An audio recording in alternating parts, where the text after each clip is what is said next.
chair. The brothers continued, "Do not rely on him blindly. This offer of friendship may turn out to be a passing phase." The king was disturbed to hear this, but kept quiet. The next day, the king received a gift from the enemy king. The gift was a beautiful throne-like cushioned chair with precious stones. The chair was accompanied by lots of sweets and fruits. The king was very impressed by the chair. He ordered it to be placed in his bedroom. He decided to sit on it to test how comfortable it was. As he was going to sit on it, the elder brother came there. He warned the king, "Your Majesty, please do not sit on this chair. I feel there is a hair in the cushioned seat of the chair." The king was shocked to hear this. The soldiers were called to find the hair. Inside the chair cushion, there indeed was a hair. It was very hard. The elder brother. The king got the hair examined by experts.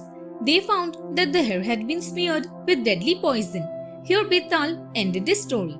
He asked King Vikramaditya, "Vikram, tell me which of the two Brahmin brothers was the wiser? If you do not answer my question knowingly, I will break your head into pieces." King Vikramaditya replied, "Betal, though both the brothers were highly gifted, yet the elder brother was wiser as he could detect the presence of the hair in the cushion." Betal said, "You are too good, but as you have spoken and broken the silence, I am going to depart from you." So Betal flew away from Vikramaditya's shoulder. Vikramaditya tried to stop him, but failed to do so. King Vikramaditya got exasperated at Betal's escape. He drew his sword and ran after him to teach him a lesson.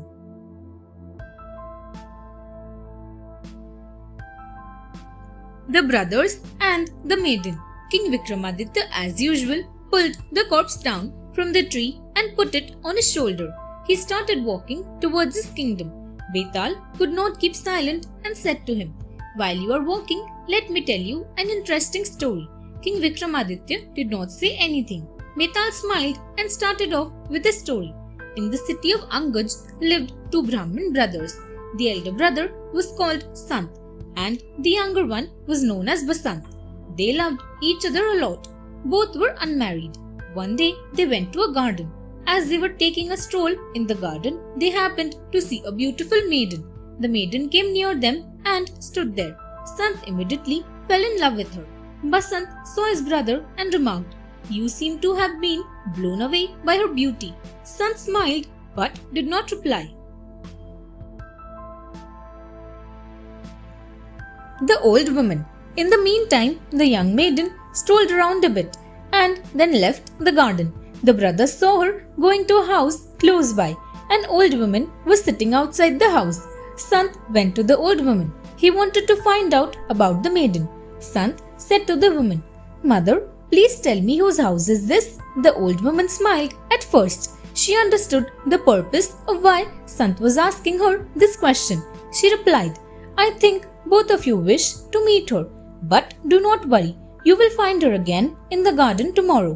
Come here at the same time." The next day, Sant got ready to go to the garden. Basant saw him getting ready and asked, "Where are you going?" Sant lied to Basant by saying, "Oh, I have some urgent work to do. I will be back soon." Thanks for watching. Do like, share, subscribe to Sahil Book House.